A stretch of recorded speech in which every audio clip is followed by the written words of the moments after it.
2016 MacBook Pro has been out for a little over a month. I've finally got my hands on the entry-level model without touch bar. I'm going to give it a quick review and address the elephant in the room, dongles.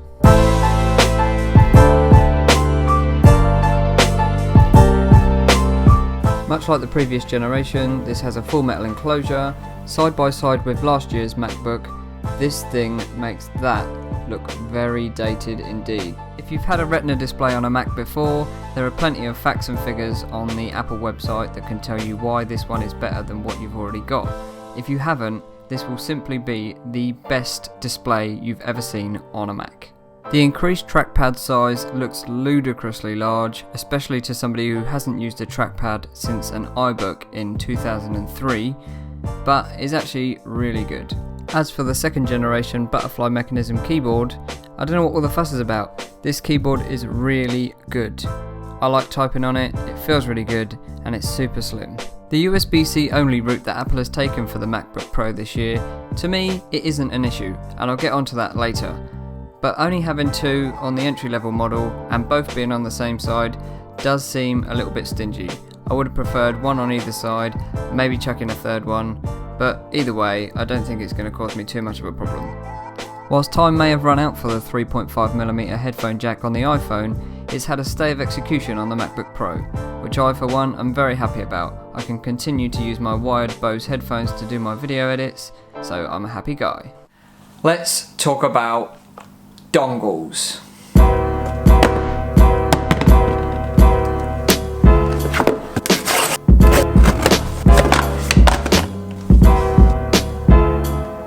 In all of the reviews that I have watched, there is no end of talk about these little things.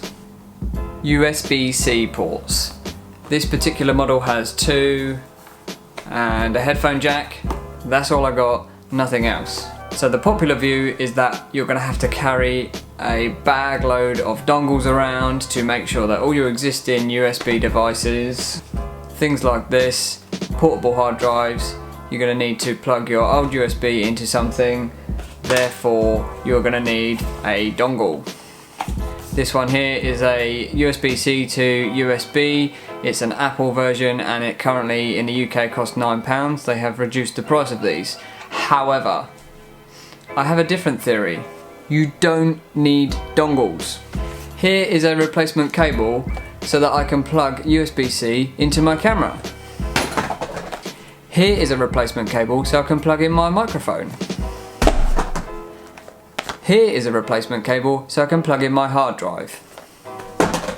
I did buy a dongle, but I don't need it probably. Point being, yes, I know what you're going to say. You're going to scream down below and you're going to say, yes, but look at all the extra money you've had to buy because you didn't have any USB devices. I agree, I'm not saying I like it, but I am for the future. So for now, I'm happy to replace a few cables so that I can use my devices straight up. No extra dongles, no hundreds of wires, no extra bag of equipment. I replaced the existing cable with the new one and I'm done.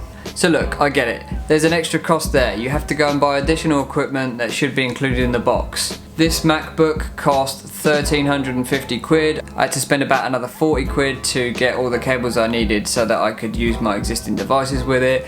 So all told, we're looking at about 1,400 quid for this laptop, which if I'd have bought the previous model would have been right around £1,000. So it's more expensive. But look at how thin it is. If you watch the vlog regularly, you'll already know that I'm not just another Apple fanboy. I switched away from the iPhone so that I could get this, a much cheaper, just as capable device. And I was considering looking at some of the Microsoft Surface products. In the end, I am a Final Cut user and there is no other place to be than a Mac for Final Cut. My advice is if you are thinking about getting the new MacBook Pro, whether it be the 13-inch or the 15-inch, with touch bar, without touch bar, regardless of how many ports you think you might need, you need to look at the existing ports on a MacBook Pro and decide whether you really need those ports and for how much longer.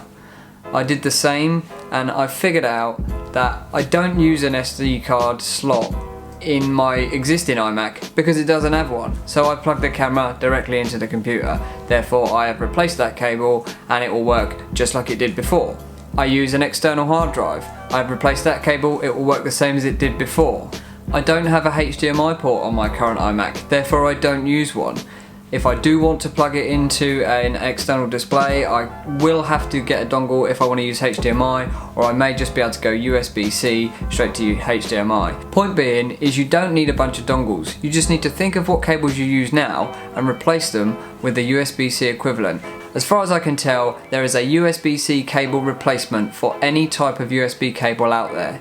I got all of mine from Apple. They are mostly Belkin cables. If you go on the Belkin website and go to the USB-C section, you'll be able to see all the different types of USB cable available. They all have a USB-C variant. No dongles required.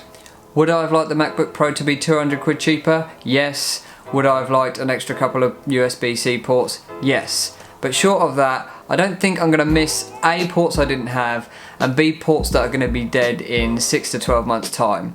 So whilst in the short term it might seem like a bit of pain, in the long term I think that USB-C is for me. Also, I've never had MagSafe, and whilst I understand how good and useful it might be, I'm hoping that I'm not going to see my MacBook Pro fly across the floor because I've tripped over the cable. I can't guarantee the dog's not going to do it, but fingers crossed. If you like this video, give me a thumbs up, and if you want to see more of this type of content, then just hit that subscribe button.